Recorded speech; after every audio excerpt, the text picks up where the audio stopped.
Okay, welcome back. And if you haven't done so already, print out those two PDF files. One of them says Dominant Blues F1. It's a chord chart with a couple of examples of the 12-bar blues in F. And then also there's a Dominant Blues chord shapes or chord diagrams file. Print that out and take a look at those. I'm going to talk a little bit about these diagrams. They're from my book, Chord Shapes for Jazz Guitar. The book itself is based on a 2-5-1 chord progression in the key of C major. And that means that every minor chord in the book is a D minor chord, some voicing or form of a D minor chord. All the dominant chords are G dominants, and all the major chords are C majors. And that concept allows us to think a lot less about the chords, if that maybe that doesn't make a lot of sense to you right now, but it's much more organizational in your brain as far as memorizing a bunch of shapes. You don't have to think so much about this is an F sharp minor and this is a B flat 7 or whatever. You just become familiar with these different shapes. But because the book was all G dominant chords and we're doing a blues in the key of F, I just cut and pasted some of the images. These are only in black and white. The book's in color, and there is a free tutorial of the book here on the Six String Jazz website, so you can take a look at that. And also you can download the book right here as well if you want to expand your chord vocabulary. But these excerpts are going to get us through this 12-bar blues. So take a look at this progression and look at the chord diagrams. In the very first chord, maybe just kind of listen to me and I'll talk it down, and then after you've listened through this and it's making some sense to you, you can get these voicings and then work on the voicings. But the very first voicing that we're going to use is an F13. In the diagram in the upper left-hand corner there shows the 6th fret. I'm going to put my index finger on the 5th string there. And my F13, that's what it's going to sound like. It's just the 4 middle strings. I'm not going to go over the placement of the fingers right now, just because you can do that with the diagrams.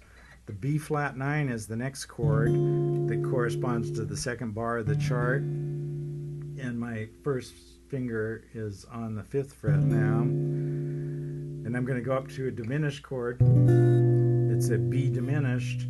And I'm showing my first finger on the 6th fret. My second finger's on the 7th fret. Now we're back to the first shape. Actually, that chord chart, it didn't show the B diminished there, but we could stick it in there, but it's not imperative. Anyway, we're back to the F13. Now I'm on the 2nd row, the C11 or C minor. This is a C minor 11th on the 2nd row, and my second finger is on the 8th fret. And to get to the next shape, which is going to be an F dominant chord for us, we could play it like this, but I'm going to just walk my 2nd and 3rd fingers down 1 fret. Then we're going to go back to the B flat 9 chord that we have, back to the B diminished chord that we played earlier. And you may have noticed already that we've got this F on top of every chord that we're playing, and this is really going to tie this progression together and make it really sing for us. So check that out. Now on the second page of these chord diagrams, we're back to our initial chord, our F13, and we don't have an F in the bass here, but if you were playing this without a bass player, you might want to refinger this a little bit so that you can play it like an F6.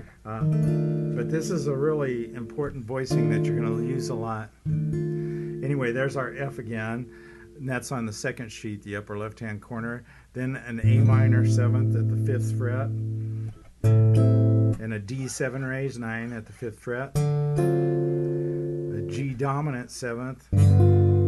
This can be played as a G minor as well, just by lifting that finger off, your middle finger off. Then the last shape on this page is a C7 sus. This is the 8th fret with my 3rd finger there. Now we're down to the last 2 bars of the progression, and this is, we're going back to the F, to the D7 raised 9, to the G7, to the C7 sus.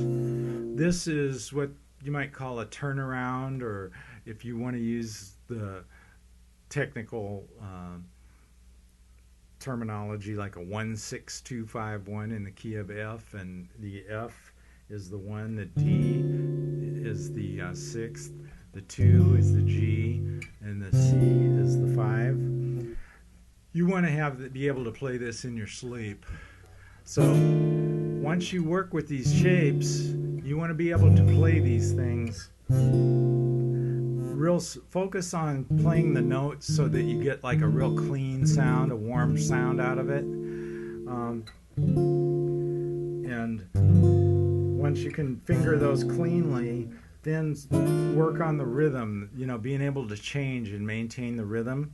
So I'll play this chord chart down using these voicings in 4/4 times. So here's an example of that. 1, 2, 3, 4, F13 to B flat 9.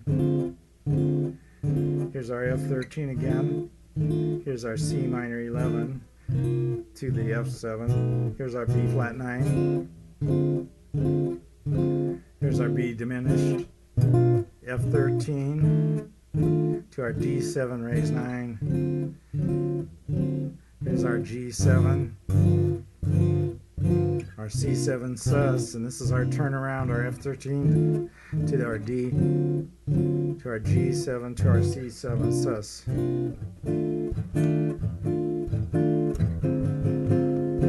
After you get these down, you can start to play with the rhythm, make it swing.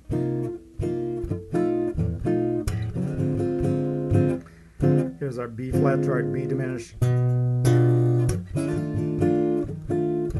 our D,